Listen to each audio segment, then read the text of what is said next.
I divorced my ex 5 years ago cause I got bored and lawyered up to get more and failed.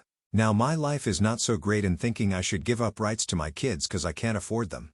I'm a single mom of 2 wonderful boys. I honestly feel lucky about how they've turned out. They're both giants for their age but so kind and sweet. I share custody with my ex-husband, Drew. We've been divorced for 5 years now. Every year, it's becoming harder and harder to support us. It's all my fault, and I don't know what else to do. I was with my husband for 14 years, married for 11. We got married relatively young and had kids soon after. I remember the last couple of years feeling trapped in my marriage. Life became very monotonous and boring. I felt resentment for missing out on my youth and not being able to join my friends on night outs. Drew and I grew apart. We neglected us, or maybe I neglected him, and he stopped trying. Who knows? But it certainly wasn't exciting. All these feelings built up in me until one day I told him I wanted a divorce. I couldn't imagine living another month like that, let alone the rest of our lives. He pleaded for us to try to work it out, maybe go away somewhere. But once I said it out loud, I felt like I had a purpose. Once he realized there was no going back, he said we should split amicably. I'm not proud of the way I acted back then. I got a lawyer and went through with it. In the end, we split the assets, including the proceeds from the sale of the house evenly, and shared custody of the kids, just like he offered. I got child support only $19 more per month than he initially offered. No alimony and a pile of attorney's fees. The first few months after the divorce was great. I had a good support system, plenty of babysitting options as everyone was trying to be supportive. Friends took me out, keeping my mind off things and helping me make up for lost time. But after a while, the help dried up. Everyone became busy with their own problems. It was much harder to make ends meet on a single income. The apartment I rented was a big downgrade from our house. I was tired all the time. Whenever Drew had a voice, I would just end up watching TV and lying around instead of going out.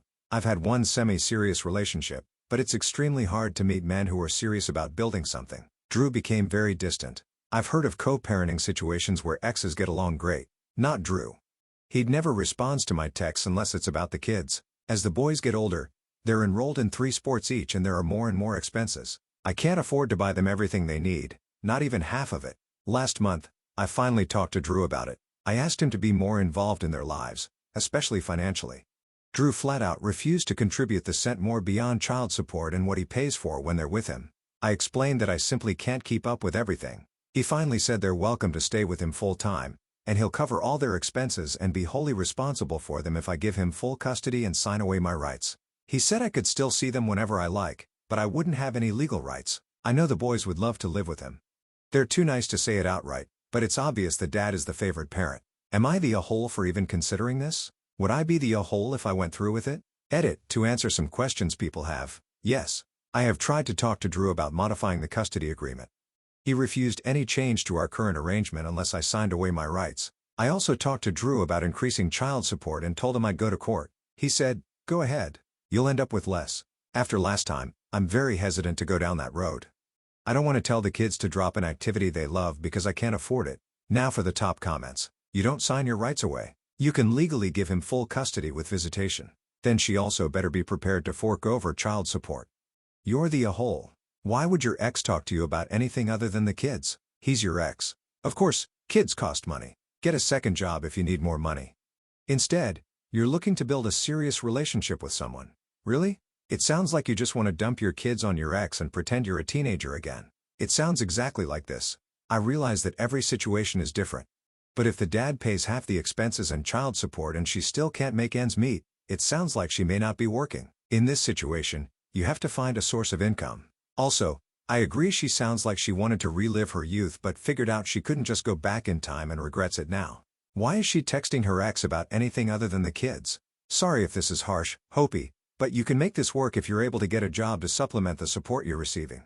Even if it's difficult, it's easier than giving up your kids, or at least it should be. He only talks about the kids. What do you think co-parenting is? You chose to divorce him. You don't get to have him act as your husband just because you feel lonely. You need to get over yourself, and maybe you're right in thinking your kids will be better off with your father. I think this happened because OP lawyered up and played hardball only to get a predictable amount of child support. It has made the ex resentful, and rightly so. I deal with someone at arm's length if they were unduly litigious with me. Yeah. Sounds like Dad already punched the numbers into the state's websites and thus offered her what the state would order. She instead got greedy and went to a lawyer in order to get more than what the state says she should get, as well as alimony. Lawyer knew they wouldn't get more but happily went along in order to get billable hours. Next story. Am I the ahole for calling off my wedding after my fiancé's surprise gift? So I, 30 female, have been engaged to my fiancé Mark, 32 male, for about a year, and we've been together for 3 years. I've always known Mark to be a bit unconventional. He's very creative and sometimes takes things a little too far in the name of surprise or excitement. Most of the time, I love his adventurous spirit, but this time, not so much. A couple of weeks ago, we had a small get-together with some close friends to celebrate our upcoming wedding. Mark mentioned he had a surprise for me, which I figured would be something sweet, like a heartfelt gift or maybe a romantic gesture. As the night went on, after a few drinks, Mark finally revealed his gift. He pulled out what looked like a box from a special jewelry store. My heart raced with excitement. I assumed it was a lovely bracelet or a special memento for our wedding day. But when he opened the box, I was absolutely stunned. Inside was a key to a house he had supposedly bought for us. I was taken aback because I had no idea he was even looking for a real estate. My first reaction was one of shock and confusion. I thought this was a huge decision that we should have discussed together. As I processed the moment, I realized the house wasn't just any house. It was a fixer-upper on the outskirts of town. While I understand that fixer-uppers can be a great investment, this particular house needed a ton of work, major renovations and repairs. Frankly, I had no desire to live there. Mark hadn't consulted me at all before making this purchase, and I felt blindsided. Normally, I would be overjoyed about investing in our future together, but the fact that he made such a significant commitment without involving me crushed me. I quietly took the key and told him we needed to talk. As we stepped outside, I expressed how hurt I felt that he had made such a big decision without discussing it with me first, and that it felt like a violation of trust. Mark got defensive and insisted that this was a wonderful surprise, a way for us to start our lives together. He said I was missing the bigger picture and that I should be excited about our future. Honestly, I just felt overwhelmed and confused. I told him I didn't think we were ready for this and that we should focus on our wedding first. After a heated argument, I made a gut-wrenching decision to call off the wedding. Mark was devastated and our friends were shocked. I had just ruined what was supposed to be a happy night, and I felt horrible. Since then, Mark has been trying to reach out, saying he wishes we could talk it over, but I can't shake the feeling that he disrespected my feelings and my input in our relationship. I've been reflecting on whether I overreacted. Am I the ahole for calling off the wedding after a surprise gift? Not the ahole. Making a major life decision without you isn't a good way to start a marriage. It also sets a precedent for the marriage. Not only is it a surprise house, it's a surprise fixer-upper. That's not even a gift, it's a job. I don't think anyone would assume their partner would want to be left out of such an important choice. And most likely, she wasn't on the title if he already purchased it, not the ahole. That was my takeaway too. He buys it himself and it is not marital property. Correct me if I'm wrong, but if he bought the house without you, then it's in his name. He's the sole owner, but he wants you to help pay for the renovations? Nope, bad move. If the marriage fails, it's still his house, and you'll be left with nothing. This, buying a surprise house before marriage, means it is his house. It's a classic tactic of manipulative partners to secure assets in their own name before marriage, then use their partner's contributions to improve those assets without giving them any ownership rights. Not the ahole. Terrible judgment in Mark's part, but the real problem here was his response when you pointed out the obvious. He argued with you. The light bulb didn't go on for him that you don't make decisions like this without your partner. This is a sign that he'll surprise you with a new puppy, his brother moving into your house, or quitting his job to take out a loan for a family business, and then argue with you when you say it should have been discussed first. Plus, a fixer-upper sounds hideous. Exactly. Mark didn't just sign OP up for a huge financial obligation she never asked for, but for a chaotic, messy life in a fixer-upper. Not everyone is excited by that.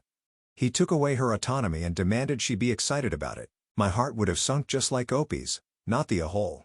And maybe this was just a wake-up call Opie needed. Next story. Would I be the ahole if I leave the state abandoning my family? I, 25 female, moved 3 hours away from home to live with my boyfriend who was fortunate enough to land a government job and 2 of our other friends about 3 months ago. This move was largely due to my mom, 61 female, consistently taking most of my money, leaving me with almost nothing to my name. She had surgery on her back this morning, so I took off work and returned home for 3 days to help her and take care of my high support needs autistic twin brother, 25 male. My 2 aunts, Amy, 63 female and Beth, 69 female, and I were all under the impression that my mom would be discharged tomorrow morning. However, after the surgery, the hospital informed Aunt Amy that my mom wouldn't be released until the day after due to the high level of pain she's experiencing. The issue is I am due back at work that morning at 9 a.m. The day before her surgery, my mom dropped a bombshell on me. She said I owe her $6,000 before she will take her name off the car we co-own. I was 17 with no credit when it was first purchased, and the down payment came from my dad's life insurance. Between this demand, rent, and my upcoming car insurance payment, I cannot afford to take more time off work. Both my mom and aunts are calling me selfish for needing to go back home to work. They're insisting that I call in and request emergency family leave, which to my knowledge isn't an option at my company. They want me to stay and care for my brother. While it's true that he legally cannot be left alone, he attends a day program from 9 a.m. to 2 p.m. 4 days a week, including the next 2 days. This means my aunts would only need to watch him for a part of the day. I even offered to leave later in the day that I'm comfortable with, as driving in the dark in my new area is challenging for me, but this was also seen as not enough. I feel conflicted. While I don't want to potentially leave my brother without proper care, my aunts have already admitted they don't want to stay overnight with him. Aunt Amy refuses to stay at our house because of the puppy my mom recently got, while Aunt Beth claims she'll get sick if she spends too much time around my brother, citing the number of people he interacts with. At the same time, I have a life I'm working hard to build, and I can't afford to jeopardize my job and financial stability. So would I be the a-hole if I go back home to work and leave my brother in the care of my aunts for a day? Now for the comments. You have 2 aunts who can step in until your mother goes home. Go back to your new life. You will not be the a-hole. It's time your mother understands you are moving on. You're right. It's time for your mom to understand that you're an adult with your own life. You can't be responsible for her and your brother all the time. Your aunts are adults too, and they need to step up. You're not abandoning your family. You're taking care of yourself. You've got a job, a life, and a future to build. Don't let them guilt you into staying. You're not the a-hole here.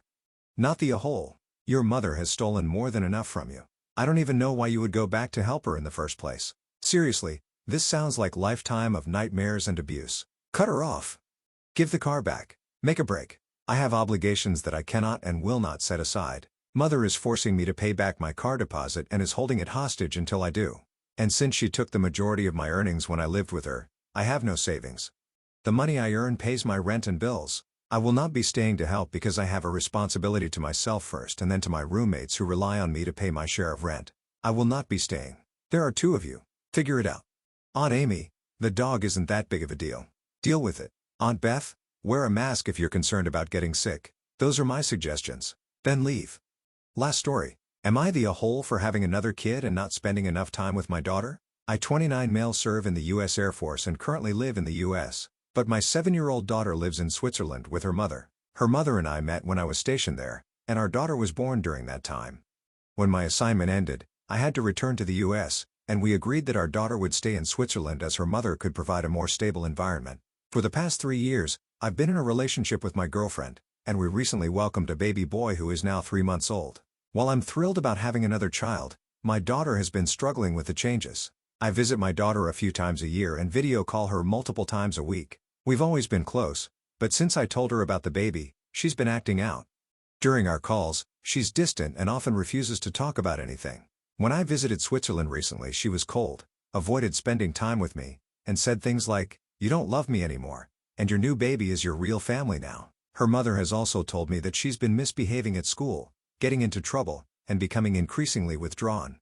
Her mother blames me for her behavior. She says our daughter feels abandoned and replaced by the baby and that I was selfish for having another child when I already struggled to spend enough time with her. She argued that I should have focused on strengthening my bond with our daughter instead of starting a new family. I've tried to reassure my daughter that I love her just as much as ever. During my visits, I've spent one-on-one time with her and try to make her feel special. I've also suggested bringing her to the U.S. for an extended visit so she can see where I live and meet the baby on her terms. Her mother thinks this isn't enough and says our daughter needs more from me now, not later. Balancing everything has been incredibly hard. My Air Force duties are demanding, and while I've done my best to stay connected, I know it's not the same as being there in person. At the same time, I want to be present for my girlfriend and our baby who also need me. Am I the a-hole for having another child and not being able to spend as much time with my daughter as she needs? This is complicated.